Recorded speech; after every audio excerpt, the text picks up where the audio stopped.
Hello दोस्तों, welcome back to my channel. Episode 37 के start में सोंगचिन और पेन वापस जा रहे होते हैं तो सोंगचिन पेन से कहता है कि मैं तुमसे आज एक बहुत जरूरी बात करना चाहता हूँ। पेन कहती है कि कहो। सोंगचिन कहता है कि मैं तुम्हें एक बहुत लंबे टाइम से पसंद करता हूँ, इसलिए आज मैंने ये फैसला किया है कि मैं तुमसे अपनी फीलिंग्स ऑफिशियली कन्फेस कर दूँ। सोंगचिन कहता है कि पेन मैं तुमसे प्यार करता हूँ, क्या तुम मेरी गर्लफ्रेंड बनोगी? पेन हंसते हुए कहने लगती है कि लास्ट टाइम बस में मैं सो नहीं रही थी और तुमने उस दिन जो भी कुछ मुझसे कहा था वो मैंने सब सुन लिया था। अब हमें दिखाया जाता है कि सोंगचिन ने उस दिन बस में पेन को क्या कहा था। सोंगचिन जब ये देखता है कि पेन सो रही है तो ये पेन से कहने लगता है कि पहली दफा मैंने तुम्हारे साथ एक स्टॉल लगाया है और पहली दफा मैंने बिजनेस भी तुम्हारे साथ ही शुरू किया है। पहली दफा ही मैं तुम्हारे साथ पुलिस स्टेशन गया हूँ और अगर ऐसा ही चलता रहा तो मुझे लगता है कि हम दोनों एंड में शादी कर लेंगे। फिर सोंगचिन दोबारा चेक करता है कि पेन सो रही है तो कहता है कि फर्स्ट टाइम मैं अपने प्यार का इजहार भी अगर किसी से करूंगा तो वो तुम ही होगी। सोंगचिन अब इससे पूछता है कि फिर तुमने क्या सोचा? पेन इसको देखकर मुस्कुराती है और फिर ये सोंगचिन को हग कर लेती है। सोंगचिन पेन से कहता है कि हम बाद में शॉपिंग करने चलेंगे। पेन कहती है कि ठीक है और फिर सोंगचिन पेन को किस करता है और इसके बाद ये दोनों एक दूसरे का हाथ पकड़कर यहाँ से चले जाते हैं। ये दोनों बहुत ही खुश दिखाई दे रहे होते हैं। अब हाओजुनजी बाहर पढ़ने के लिए जा रहा होता है तो इसके आइस हॉकी टीम के सभी मेंबर्स इसको फेयरवेल पार्टी दे रहे होते हैं। जियानचंग अपने टीम मेंबर से कहती है कि हमारा कैप्टन यानी कि हाओजुनजी अब जा रहा है और मेरी भी टांग फ्रैक्चर है जिसकी वजह से मैं आइस हॉकी नहीं खेल सकती, तो अब अपनी टीम का ख्याल रखना तुम लोगों का फर्ज है। तुम लोगों को मेहनत करनी होगी ताकि हमारी टीम हमेशा नंबर 1 पर ही रहे। अब फिर जब ये सब लोग ड्रिंक कर रहे होते हैं तो इनका एक टीम मेंबर अपने शू लेस जब बांधने के लिए नीचे होता है तो ये देखता है कि टेबल के नीचे से जियानचंग और हाओजुनजी ने हाथ पकड़े होते हैं। अब हाओजुनजी सबसे कहने लगता है कि हम एक बहुत लंबे अरसे से एक दूसरे के साथ हैं, इसलिए तुम लोगों को गुड बाय कहना मुझे भी अच्छा नहीं लग रहा है। एक्चुअल में तो मैं तुम लोगों को छोड़कर जाना ही नहीं चाह रहा हूँ, लेकिन मैं तुम सब लोगों को एक ब्राइट फ्यूचर विश करता हूँ। फिर ये लोग ड्रिंक करते हैं। फिर वही मेंबर जिसने इन दोनों को हाथ पकड़े हुए देखा होता है कहने लगता है कि क्या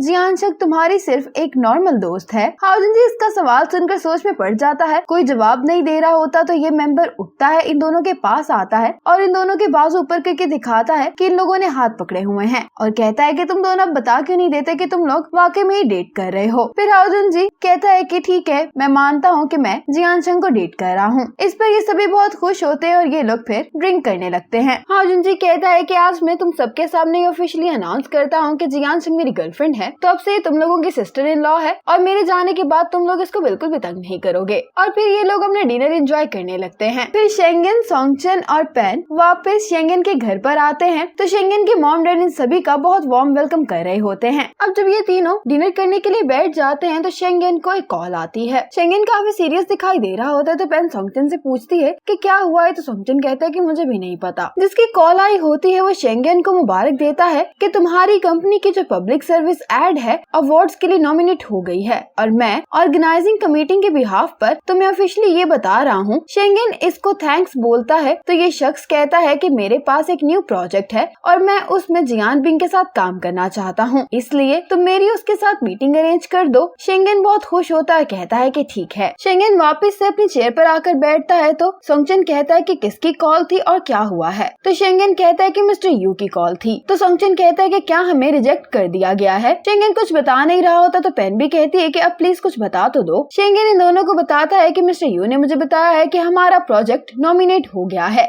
ये सुनकर तो ये तीनों ही बहुत ज्यादा खुश हो जाते हैं। तो सोंगचिन कहता है कि मैंने तो पहले ही कहा था कि हमारा ये घर गुड न्यूज की जगह है। जैसे ही हम लोग वापस आए हैं यहाँ पर तो हमें एक गुड न्यूज मिल गई है। अब जियानचंग ने बहुत ज्यादा ड्रिंक कर ली होती है तो हाओजुनजी इसको अपनी बैग पर उठाकर ला रहा होता है और ये से कह रहा होता है कि मैं तुमसे कह भी रहा था कि तुम्हें ड्रिंक नहीं करनी चाहिए, लेकिन तुमने मेरी बात नहीं मानी। ड्रिंक करने के बाद आज जो तुम्हारी हालत हो गई है, मेरे जाने के बाद तुम बिल्कुल भी ड्रिंक नहीं करना। हाओजुनजी जब जियानचंग को हॉस्टल ले आता है तो जियानचंग कहती है कि मुझे लगता है कि हॉस्टल बंद हो गया है। हाओजुनजी कहते हैं कि ठीक है, फिर मैं तुम्हें तुम्हारी बहन के घर छोड़ आता हूँ। और ये हाओजुनजी से कहती है कि मैं तुम्हें बहुत मिस करने वाली हूँ। जियानचंग हाओजुनजी से कहती है कि आज मैं तुम्हें एक सीक्रेट बताने वाली हूँ जो मैंने आज तक किसी को नहीं बताया। मेरी जिंदगी में मेरी बहन के अलावा वो तुम दूसरे शख्स हो जिसको मैं बहुत पसंद करती हूँ। जियानचंग इसको देखते हुए कहती है कि क्या तुम्हें ये बात पता है? तो हाओजुनजी कहता है कि हाँ। जियानचंग सैड होकर कहती है कि तुम्हें इस बात पता होने का क्या फायदा, बेहतर तो यही था कि तुम ये बात ना जानते। फिर ये हाओजुनजी से अपना बैग लेती है और वापस अपने हॉस्टल चली जाती है। हाओजुनजी जुनजी इसकी बात सुनकर अपसेट हो गया होता है। अब जब अगले दिन हाओ जुनजी अपने अंकल के साथ बैठकर खाना खा रहा होता है तो अंकल अपसेट दिखाई दे रहे होते हैं और उनसे कहते हैं कि तुम्हारे मॉम डैड की कॉल आई थी और उन्होंने मुझे बताया है कि वो तुम्हें एयरपोर्ट से पिक कर लेंगे। हाओ जुनजी अपने अंकल से कहता है कि अंकल क्या मैंने जियान चंग को अपनी फीलिंग्स का बताकर गलत किया है? तो अंकल कहते हैं कि अब इस बात का क्या फायदा, मैंने तुम्हें पहले समझाया भी था लेकिन तुमने मेरी बात नहीं मानी। हाओ जुनजी भी उदास दिखाई दे रहा होता है। अंकल हाओ जुनजी से पूछते हैं कि तुम क्या कहना चाहते हो? तो हाओ जुनजी अपने अंकल से कहता है कि कुछ नहीं। फिर हाओ जुनजी अपने अंकल से कहता है कि मेरा एक सवाल है, आप इतने सालों से म्यूजिक पढ़ा रहे हैं, क्या आप वाकई में ही म्यूजिक को दिल से पसंद करते हैं? अंकल कहते हैं कि तुम क्या कहने की कोशिश कर रहे हो? हाओ जुनजी कहता है कि अगर मेरे पेरेंट्स ना चाहते हो तो मैं कभी भी अब्रॉड पढ़ने के लिए ना जाऊं। हाओ जुनजी के अंकल कहते हैं कि अब तुम जाने वाले हो और तुम इस तरह की बातें कर रहे हो। हाओ जुनजी कहते हैं कि मैं बस कह ही रहा हूँ। ये जाने लगता है तो अंकल इसको कहते हैं कि यहीं पर बैठ जाओ। फिर इसके पास आकर कहते हैं कि अगर सच पूछो तो मैं भी नहीं चाहता कि तुम यहाँ से जाओ। अंकल कहते हैं कि हर कोई अपनी जिंदगी में अपने लिए फैसला करता है, हर कोई रास्ता सिलेक्ट करता है। मैं तुम्हें एडवाइस करूंगा कि तुम मेरी तरह ना बनो। पास्ट में मैंने इस कॉलेज में इसलिए पढ़ाना शुरू किया था क्योंकि मुझे पता था कि अगर मैं इस कॉलेज में पढ़ाता रहूंगा तो मेरी लाइफ स्टेबल होगी और मुझे दूसरों के साथ कम्पीट करने के लिए लड़ना नहीं पड़ेगा, क्योंकि लोगों के साथ मुकाबला करने में बिल्कुल भी अच्छा नहीं हूँ और वैसे भी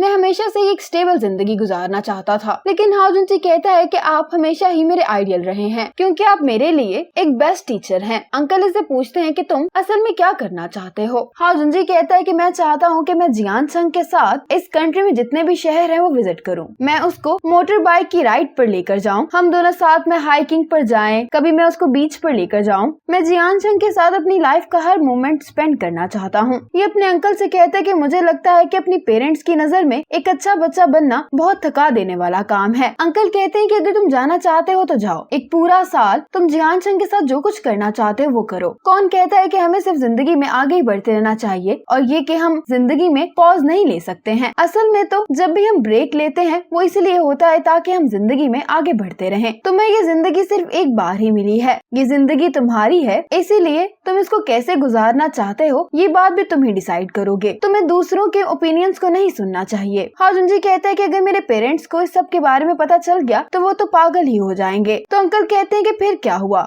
मैं तुम्हारे साथ हूँ ना, मैं सब हैंडल कर लूंगा। आज हाओ जुनजी जियान चंग के साथ एयरपोर्ट आ गया होता है और जियान चंग इसको कह रही होती है कि टाइम कितनी जल्दी गुजर गया है, तुम तो एक हफ्ते बाद जाने वाले थे ना, अपनी फ्लाइट को पोस्टपोन करने की बजाय तुम एक हफ्ता जल्दी जा रहे हो। जियान चंग नाराज दिखाई दे रही होती है। हाओ जुनजी कहते हैं कि मेरे पेरेंट्स चाहते हैं कि मैं वहाँ पर जल्दी आकर उस कंट्री की जुबान और एनवायरनमेंट को जल्द से जल्द अडॉप्ट कर लूं। हाओ जुनजी जा रहा होता है तो जियान चंग इसको कहती है कि क्या तुम मुझसे वाकई में कुछ नहीं कहने वाले हो? फिर हाओ जुनजी अपने बैग से नोट्स निकालता है कि लॉन्ग डिस्टेंस रिलेशनशिप को कैसे मेंटेन रखना है। जियान चंग कहती है कि इसको पढ़ने से बेहतर है कि जब तुम्हें मेरी याद है तो मुझे कॉल कर लिया करना। हाओ जुनजी कहता है कि ठीक है। हाओ जुनजी कहते हैं कि क्या तुम मुझे नहीं कुछ कहने वाली हो? तो जियान चंग नाराज दिखाई दे रही होती है, कहती कि नहीं, और कहती है कि मैं बस ये नहीं चाहती कि तुम मुझे छोड़कर जाओ। तो हाओ जुनजी कहते कि ठीक है, मैं तुम्हारे लिए नहीं जाता। जियान चंग कहती कि तुम मजाक करना बंद करो, अब हम यहाँ पर आ गए हैं तो तुम्हें चले जाना चाहिए। अब जाने से पहले हाओ जुनजी जियान चंग को गले मिलता है और इसके बाद ये यहाँ से चला जाता है। जियान चंग इसको जाता हुआ देखकर रोने लगती है। जियान चंग रोते हुए वापस जा रही होती है कि हाओ जुनजी इसको यहाँ से आवाज देता है। जियान चंग मुड़कर देखती है तो हाओ जुनजी भागता हुआ जियान चंग के पास आ रहा होता है। जियान चंग इसको यहाँ पर देखकर हैरान हो रही होती है और इसी मोमेंट पर हमारा ये पार्ट खत्म हो जाता है।